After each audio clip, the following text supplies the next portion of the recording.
In the golden age of the pharaohs, the Nile was more than a cradle of life.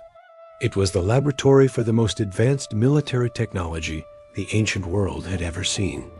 While the rest of humanity was struggling to shape crude stones in soft copper, the Egyptian elite was already wielding something that shouldn't have existed. To understand the true power of this empire, we must look beyond the pyramids and into the dark, cold depths of the stars. In 1922, when the world first laid eyes on the treasures of Tutankhamun, one object stood out not for its gold, but for its impossibility.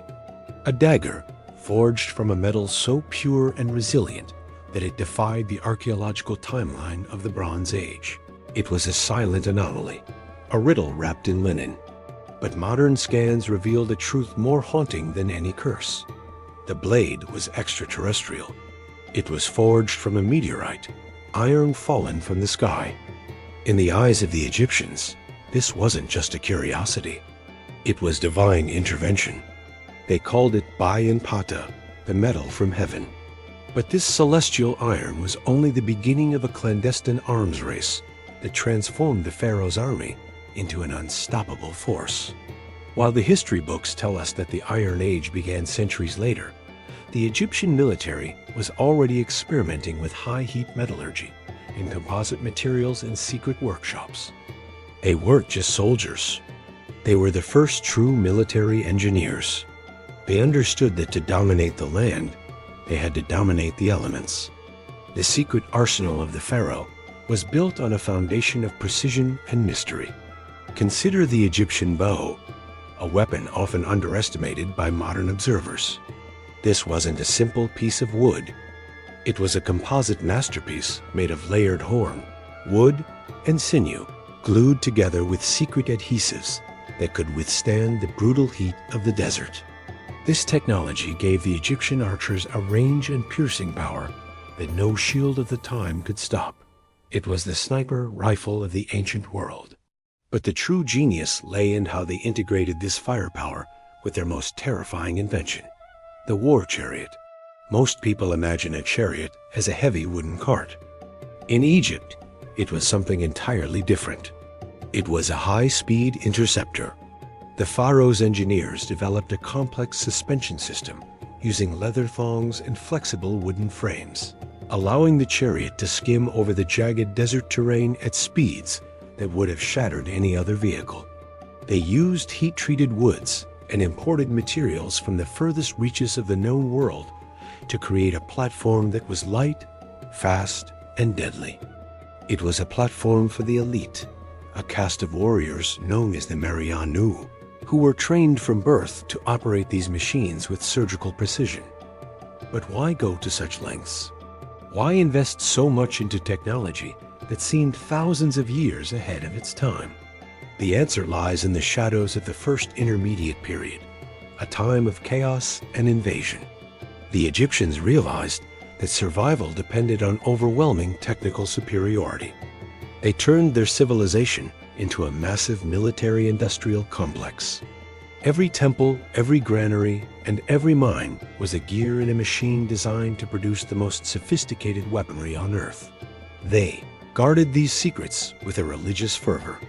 The techniques for smelting the heavenly iron and the formulas for the composite glues were treated as sacred mysteries, known only to a few high priests and the pharaoh himself. As we dig deeper into the remains of ancient foundries, we find evidence of an obsession with perfection. They weren't just making weapons. They were crafting symbols of cosmic order.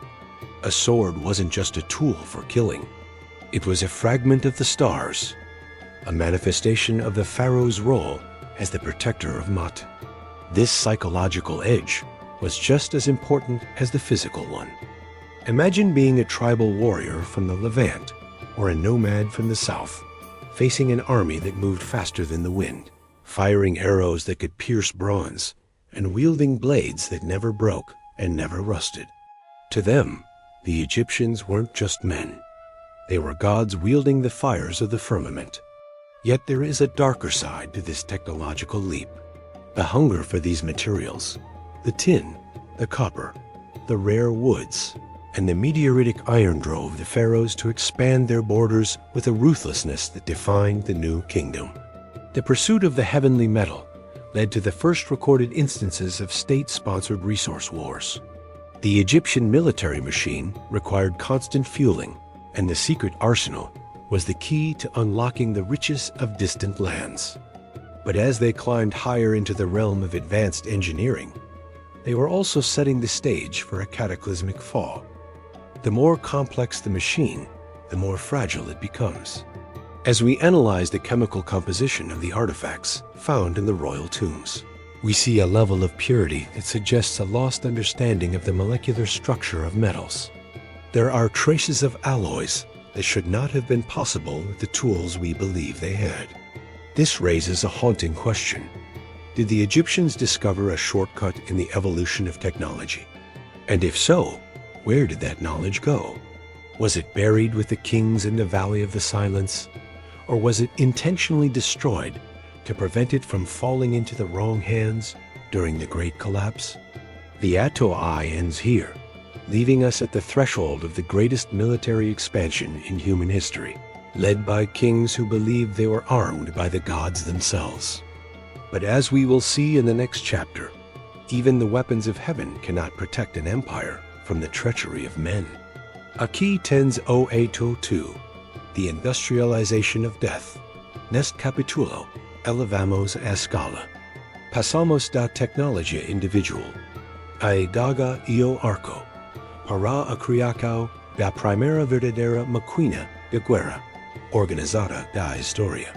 O foco está na logística, na engenharia dos carros de combate e na forma como o Egito industrializou a guerra para manter o seu império. Seguindo o tu pedido, em inglês, tom cinematográfico e focado em Tutankhamun. The transition from a collection of city-states to a global hegemon required more than just divine blades. It demanded the birth of the world's first military-industrial complex. In the heart of the new kingdom, the pharaohs realized that to maintain dominance over distant lands, bravery was secondary to logistics. This was the era where war became an industry. The secret to Egypt's survival lay in its ability to mass-produce death with a precision that bordered on the supernatural. Central to this machine was the Egyptian war chariot, a vehicle that has been misunderstood by history as a mere transport for kings. In reality, it was a specialized weapon system, the result of centuries of iterative engineering that pushed the boundaries of what was physically possible in the Bronze Age. To the untrained eye, the chariot was a frail wooden frame. But to the enemies of Egypt, it was a ghost. The engineers at the royal workshops in Thebes and Memphis had mastered the art of composite construction long before the term existed. They didn't just use wood. They used a strategic combination of birch, elm, and plumwood, often imported from the dark forests of the north through complex trade networks that the military controlled with an iron fist. These woods were steam bent and laminated, using animal-based glues that remained flexible under the scorching sun.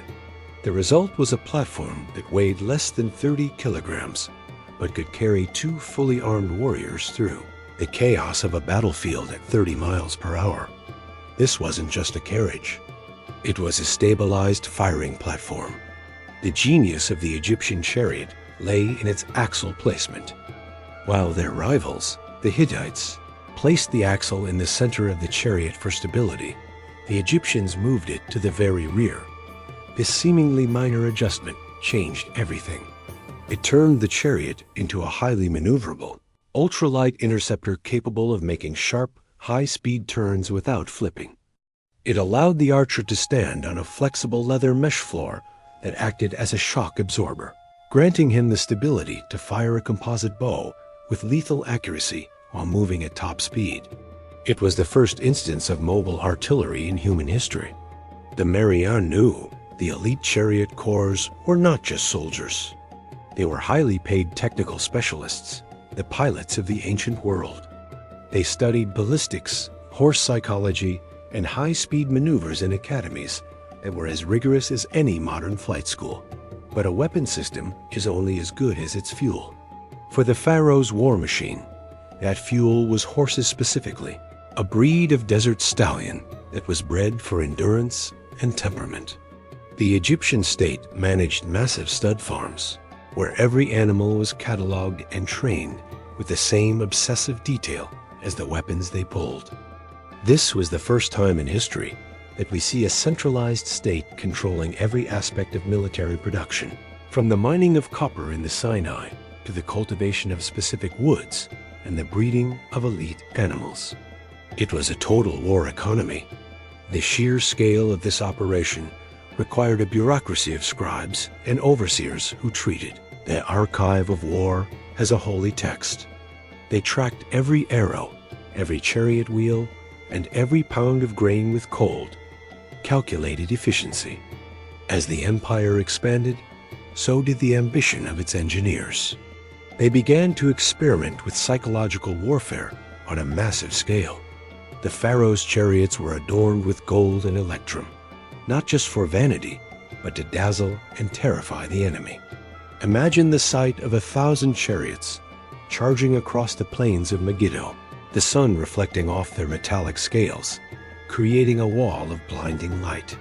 This was shock and awe 3,000 years before the term was coined. The Egyptians understood that the battle is often won in the mind before the first arrow is even fired. They crafted a narrative of invincibility, backed by a technological gap so wide that it seemed like sorcery to their neighbors. However, this industrialization of death came at a hidden cost. The demand for tin, a crucial ingredient for bronze, forced the pharaohs into dangerous alliances and long-distance maritime expeditions that stretched the empire's resources to their limit. They became dependent on a global trade network that was increasingly volatile. The very technology that made them supreme also made them vulnerable to the slightest disruption in the supply chain. In the secret records of the late New Kingdom, we begin to see signs of desperation. The meteoritic iron was running out, and the forests of the north were becoming harder to reach. The machine was beginning to grind, its gears worn down by the weight of its own ambition.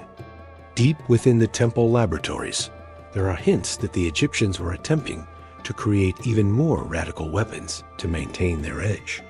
Some scholars point to descriptions of great fires that could burn on water and shining shields that could incinerate sails from a distance.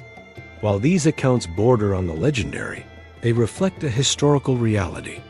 The Egyptians were the masters of chemical and optical manipulation. They were pushing the limits of what Bronze Age science could achieve, driven by a primal fear of being overtaken. They knew that in the game of empires, you are either the predator or the prey. As we conclude this chapter, the Egyptian war machine stands at its absolute zenith. It is a marvel of engineering, a triumph of logistics, and a monument to human ingenuity. But the shadows are growing longer. To the north and across the sea, new forces are gathering, peoples who have watched the pharaohs from the darkness, learning their secrets and waiting for the machine to falter. The next act will not be about the rise of technology, but about its terrifying collapse. The secret arsenal was about to face its greatest test, not from another empire, but from a cataclysm that would erase the knowledge of the stars for 1,000 years. The age of gold was ending, and the age of blood was about to begin.